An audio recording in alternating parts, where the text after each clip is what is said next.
Primeira coisa é como é que eu calculo as emissões de CO2, né? Então, a mudança climática é nossa principal preocupação, né? As principais fontes de CO2 é a queima de combustíveis, né? A segunda fonte importante é a decomposição térmica de carbonatos, né? E também temos a destruição de florestas nativas, né?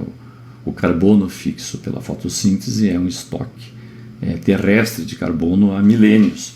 Quando eu destruo a floresta, eu estou simplesmente liberando esse CO2 para a atmosfera, né?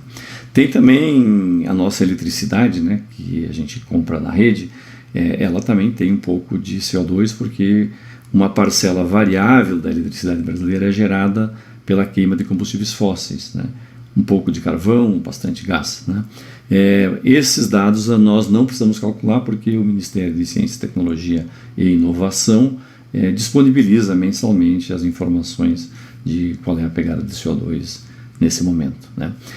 Bom, mas e das outras funções, como é que eu calculo? Simplesmente a estequiometria da reação química, né? A queima, a decomposição, né? A destruição da floresta é uma decomposição, ela é uma reação química, e o balanço de massa me dá as emissões diretas. Vamos exemplificar. A decomposição do calcário. O calcário, puro carbonato de cálcio, né? Ele tem, se eu colocar ele num forno a uns 900 graus, ele vai se decompor, fica o óxido de cálcio e o CO2 sai pela chaminé.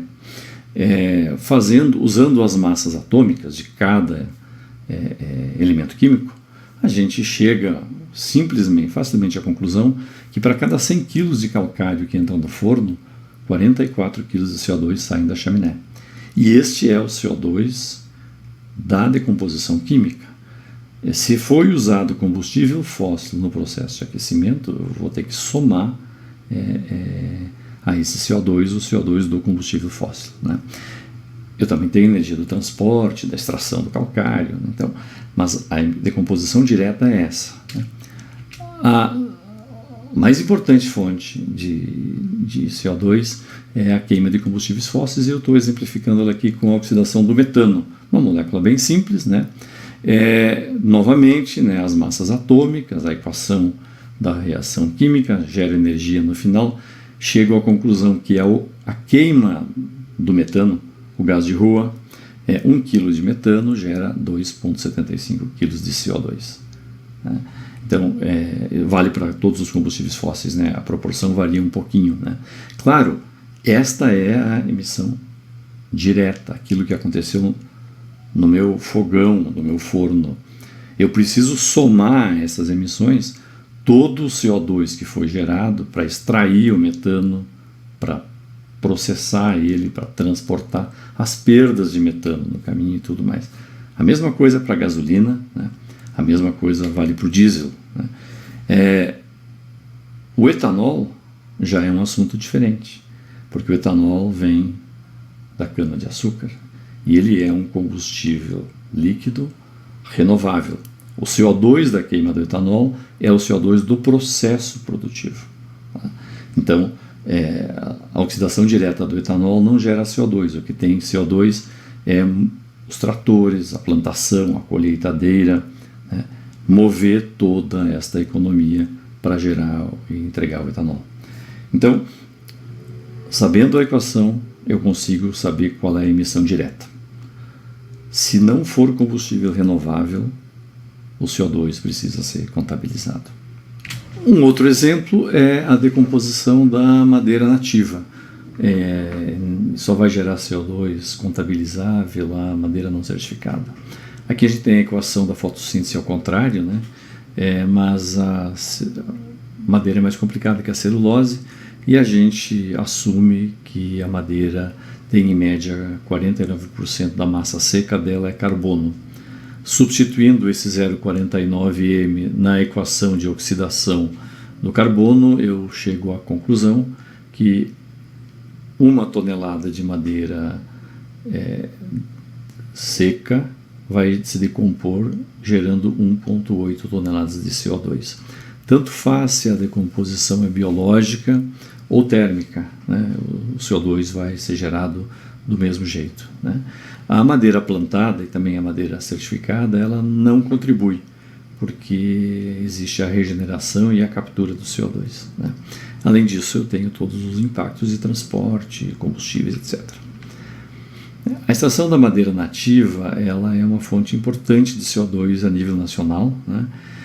Porque para derrubar uma árvore eu preciso abrir uma área de abate, galhos e folhas da árvore ficam, são resíduos. Eu preciso de uma área de estoque, eu preciso de estradas, né? Tudo isso, todos esses resíduos vão ficando na floresta e vão se decompondo, virando CO2, né? Isso faz com que a nossa madeira nativa ela seja uma grande fonte de CO2, né? A madeira nativa não certificada é o material de construção com maior pegada de CO2, né? Vocês estão vendo aqui tem uma grande dispersão na pegada de CO2. Isso depende de detalhes. O que é o meu aço, quem é o meu fabricante, vai definir se vai ser 200 quilos ou 2 toneladas, né? E esse é o poder da ACV, separar as coisas, né? Outro item é a energia. A energia é um indicador importante de impactos ambientais como toxicidade, e ela também tem uma implicação social importante. Produzir energia custa muito dinheiro e tem muito impacto ambiental. Então, economizar energia sempre é bom para quem economiza e para a sociedade, né? Quando a gente fala energia, nós estamos falando não só de eletricidade, nós estamos falando também dos combustíveis, né? A quantidade de energia no combustível é dado pelo poder calorífero dele, que está perfeitamente padronizado e é conhecido, né? Então, na ACV, nós vamos contabilizar a quantidade de energia e expressar isso em megajoules. E vamos separar essa energia em duas categorias: a renovável, fundamentalmente aquela que vem do sol, fotovoltaica, a energia do vento, a hidroelétrica e o nosso etanol, que vem da cana, que cresceu com o sol. Das energias não renováveis, né, que são a madeira não plantada, a madeira nativa e todos os combustíveis fósseis. Então, minimizar a energia faz parte do negócio, né, e aqui vocês têm uma ideia de quanta energia se utiliza para fazer bloco de concreto no Brasil, né? Blocos de mais resistência precisam um pouco de mais energia para ser produzidos, mas o que é o destaque de fato é a dispersão, né? Existe uma diferença de um fator de 3 entre o fabricante que usa menos e o que usa mais energia para fazer o mesmo produto. E essa é a beleza da ACV. Eu consigo separar o que é uma empresa que economiza energia de uma empresa que não economiza, né? O consumo d'água ele é um pouco mais sutil, porque nós vamos considerar na ACV que a água consumida é a quantidade de água que eu retirei menos a quantidade de água que eu devolvi para a mesma fonte com qualidade igual ou superior, né? Implícito está o seguinte: eu posso, se eu devolver a água, ela continuará disponível para as pessoas, mas se eu devolver ela poluída, a sociedade perde. Então, consumir a água não é só apenas perder a água, incorporar a água no material, deixar que ela evapora, é também devolver ela poluída, né? Então, esse é um conceito super importante e a gente é bastante objetivo e muito, muito prático. Eu tenho basicamente 4 tipos de água que eu posso utilizar e é interessante para fins de informação do meu compromisso ambiental informar os 4 tipos, né? Eu posso tirar água da rede pública disputando a água com a sociedade, ou eu posso usar outras águas, como por exemplo a água da chuva, a água de cursos da água, fontes subterrâneas, e até mesmo eu posso comprar água não potável, água de reuso, que poderia ser usado para muitas aplicações, né? Então, o compromisso com a água ele é um compromisso mais complicado, mas super importante. E na prática, para fazer o mesmo produto, diferentes empresas vão usar quantidades muito grandes de água e quantidades muito pequenas de água, dependendo do seu modelo de negócio, dependendo da consciência e da organização da empresa que o faz, né? Vocês podem ver a grande dispersão no consumo de água de agregados, cimento, né? Até da lavagem de caminhões de concreto. Então, a quantidade de água, né, que a empresa usa sempre pode ser reduzida, né? E a ACV tem esse objetivo, incentivar as empresas a reduzirem o seu impacto ambiental. O consumo de recursos naturais é um simples balanço de massa, né? Quanta matéria-prima eu utilizei para fazer a minha construção, exceto a água, né? Na verdade, não é a massa da construção, porque eu tenho que somar a massa dos resíduos de processo, né? Eu tenho aço na minha construção e eu preciso incorporar o resíduo que foi gerado na mineração do minério de ferro, porque ele faz parte do que a natureza foi estragada para que o meu produto estivesse de pé, né? Então é uma soma bastante explicativa, né? E a gente pode desagregar os valores em 3 categorias básicas, né? Eu posso usar recursos não renováveis, primários, extraídos da natureza, e eu posso usar madeira plantada, né, que é talvez a nossa única fonte de matéria-prima primária renovável, ou posso usar recursos secundários, resíduos que eu reciclo, né? Evidentemente, incentivar a reciclagem faz parte de uma política de promover a economia circular, né? E a ACV está incentivando essa prática. Aqui nós temos os dados novamente do bloco de concreto, né?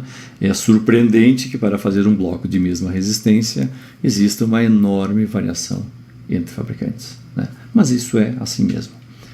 A geração de resíduo é o outro lado da economia circular, né? E a geração de resíduo ela precisa ser minimizada. Esse é o nosso objetivo, né? Então precisamos reportar quanto resíduo foi gerado ao longo do ciclo de vida do meu produto, né? Os resíduos têm, por várias razões, perdas do processo, falhas de qualidade. Vou construir uma ponte, preciso demolir uma casa, né? Vou fazer escavação, gerei resíduo solo, né? Então a quantidade de resíduo ela é importante, ela é muito grande e ela precisa ser medida e minimizada de forma objetiva, né? Eu também tenho uma diferença grande em tipos de resíduo, né? A norma NBR 10004 ela estabelece essas 4 categorias de resíduo, né? E faz muita diferença se o meu resíduo é perigoso ou se ele é completamente inerte. Finalmente eu tenho os resíduos que podem ser reciclados. Isso depende muito da empresa de procurar desenvolver uma aplicação para o resíduo que ela gera, né? Então, prática como essa deve ser incentivada e a ACV está fazendo isso. Bom, todas essas informações vão ser reunidas numa declaração ambiental de produto. A declaração ambiental de produto, ela é um documento que o fabricante vai entregar para os seus clientes, né? Nós já temos no mercado brasileiro pelo menos 2 empresas que fornecem, né, de materiais de construção, que fornecem declarações ambientais de produto baseadas na ACV tradicional. Mas isso aí vai se generalizar e isso vai tornar possível que construtores e projetistas tomem decisões baseadas em informações quantitativas obtidas de maneira padronizada, né? Uma decisão baseada nessas informações é uma decisão com muito pouco incerteza, né? É claro que eu também precisaria calcular o impacto da minha construção. Qual é o impacto da construção? É o impacto dos materiais, vem na IPD, eu vou somar, né? Mais o impacto de transporte, a minha distância de transporte de fabricante, a minha obra, e o impacto na fase de uso, né? E aqui tem uma coisa super importante: o objetivo do projeto vai ser minimizar o impacto global, incluindo o impacto na fase de uso, que depende fundamentalmente do projetista e do construtor, né? Então esse é um papel essencial da engenharia, né?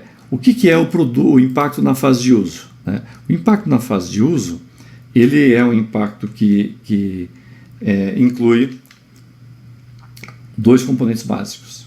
Primeiro, no caso do edifício particularmente, o uso de energia para operar o edifício, iluminar, condicionar, o uso de água, geração de esgoto, né? Então é o impacto dos materiais consumíveis na operação do edifício. Eu já tenho bons modelos para simular o consumo de energia do edifício, já na fase de projeto, e posso, com esse modelo, tomar medidas de projeto que reduzam o consumo de energia. E eu posso também modelar o consumo de água, né? Com a informação desses modelos, posso ajustar o meu projeto para que o consumo de água seja menor, o consumo de energia seja menor. É claro, o meu usuário vai ter muita influência nisso, mas o meu papel, o papel do engenheiro e do arquiteto, pode ser feito, né? Independente do usuário, ele vai ter um consumo maior ou menor. O segundo componente, ele é um pouco mais complicado, porque eu preciso prever as atividades de manutenção do meu edifício, porque essas vão exigir novos materiais, vão gerar resíduos, vão gastar água, vão gastar energia para reparar, para trocar a pintura da fachada, trocar um aparelho de apoio de ponte, né? Um edifício pode receber 10 pinturas, 15 pinturas ao longo de sua vida útil. Então eu preciso colocar isso no meu balanço ambiental, na minha conta de impacto ambiental do meu edifício. Faz parte da minha decisão e do meu conhecimento, né, planejar a vida útil do meu edifício. E isso é essencial para a CV. Bom, a gente apresentou aqui de maneira muito simples e muito simples mesmo o que são os fundamentos da avaliação do ciclo de vida, que é a ferramenta universal para quantificar impactos ambientais e, com isso, permitir uma decisão racional para projetistas mitigarem os seus impactos ambientais. Essa é uma condição para o desenvolvimento sustentável, né? Particularmente no Brasil, a gente falou um pouco da metodologia simplificada que a gente vai estar adotando, né, que vai ter ao alcance de todo mundo, vai poder ser usado por engenheiros, por arquitetos, empresas grandes ou pequenas, e vai trazer uma construção mais competitiva e mais adequada ao futuro do país e do planeta. Muito obrigado, e aqui está a literatura fundamental dessa aula.